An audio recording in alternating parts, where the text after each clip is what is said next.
Magandang hapon mga ka-happy hour. Narito ang mga balita para sa MBC TV Network News Update 3 PM edition.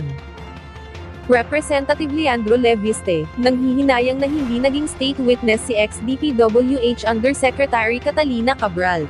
Yan ang MBC TV Network News ni Kyle Bullias. Tinawag na missed opportunity ni Batangas 1st District Representative Leandro Leviste ang hindi pagturing na state witness kay Public Works Undersecretary Maria Catalina Cabral. Sa panayam ng DZRH News, sinabi ni Leviste na handa naman makipagtulungan sa investigasyon si Cabral at para sa kanya, siya rin ang may pinakamaraming nalalaman tungkol sa flood control anomaly, bagay na sinang-ayunan ng Independent Commission for Infrastructure. Opportunity na hindi din siya ginawang state witness dahil yung mga site inspection ay hindi nagbibigay ng impormasyon tungkol sa sino ang nagpapondo ng mga proyekto. Yung files sa Office of Planning sa Central Office ng DPWH ang may ganitong impormasyon. Alam naman po natin lahat na hindi lang mga kontraktor ang dapat managot, kung hindi din po ang mga politiko na sa likod nila na nag-insert ng mga proyektong ito sa budget, at yun po yung hawak ni Yusek Cabral.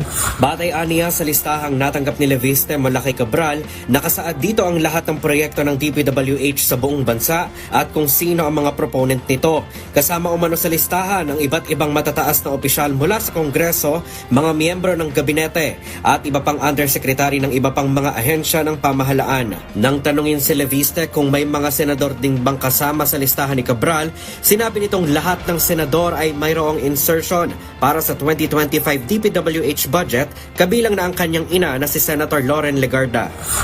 Ako po ay humingi ng paumanhin sa mga senador, pero ayon sa aking pagkakaalala sa kanyang files na may kopya po ako dito sa aking laptop, wala po akong maalalang hindi kasama sa listahan. Ito po ay anong period po, Secretary, Congressman? I'm referring to the 2025 budget. 2025 budget. So, pasensya na kayo, I have to ask this, ano? So, ang inyo pong nanay ay wala po dyan sa listahan o nandun sa listahan? First time for you to ask this, and I can say, nandyan. Tinanong ko siya at sinabi niya, hindi naman niya alam yung mga nakalista dyan. At sa mga senador actually, pinakamaliit ang sa kanya. Pero tinanong ko siya talaga at sabi niya hindi niya alam ang mga ito, pero kinocompirma ko po na lahat ng titingnan ko ay nandyan sa listahan. Sabi pa sa DZRH ni Leviste, nagiging normal na aniya na kapag ikaw ay kawani ng gobyerno, mayroon kang flood control insertion. Kaugnay nito, nanawagan si Leviste sa DPWH na sila lang mismo ang maglabas ng listahan mula sa opisina ni Cabral upang makita ng publiko kung sino ang proponent ng bawat proyekto. Para sa MBC TV Network News, ito si Kyle Bullias ng DZRH, una sa Pilipinas, una sa Pilipino.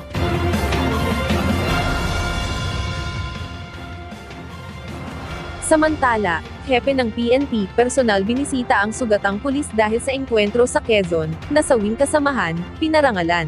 Personal na nagtungo ang kasalukuyang hepe ng pambansang pulisya na si Acting Philippine National Police Lieutenant General Jose Malencio Nartates Jr. sa isang ospital sa Candelaria, Quezon para bisitahin ang sugatang pulis. Kanyang dinalaw upang kumustahin ang pulis na sugatan buhat ng makaharap sa engkwentro ang ilang armadong individual habang nagpapatrolya. Naganap ang engkwentro sa Barangay Road kalapit ng Sitio Pulyok sa Barangay San Isidro, Candelaria, Quezon, kung saan isa sa mga sospek ay nagpaputok ng baril, dalawa sa mga pulis ang sugatan ng kanilang ipagtanggol mga sarili, habang isa naman ay nasawi sa insidente. Dahil rito'y personal na binisita ng hepe ng pambansang pulisya, ang mga pulis sa ospital at ginawaran ng medalya ng sugatang magiting at medalya ng kadalikalaan, bilang pagkilala sa ipinamala sa trabaho at tungkulin. Tiniyak rin na agad silang mabibigyan ng tulong pinansyal para makatulong sa kanilang gamutan at pagpapagaling, habang nagbigay ng huling paggalang naman ang naturang opisyal kay Patrolman Ron J. Chavez ng 2nd Quezon Provincial Mobile Force Company, na idineklarang dead on arrival matapos ang engkwentro.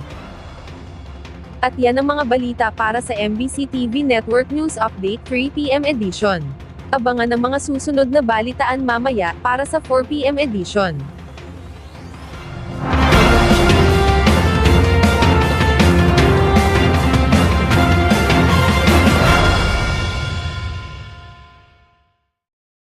Mga ka-happy hour, kung gusto mong manood ang mga balita sa MBC TV Network News Update, mag-subscribe sa aming YouTube channel, i-like ang aming Facebook page, at i-follow sa aming TikTok account.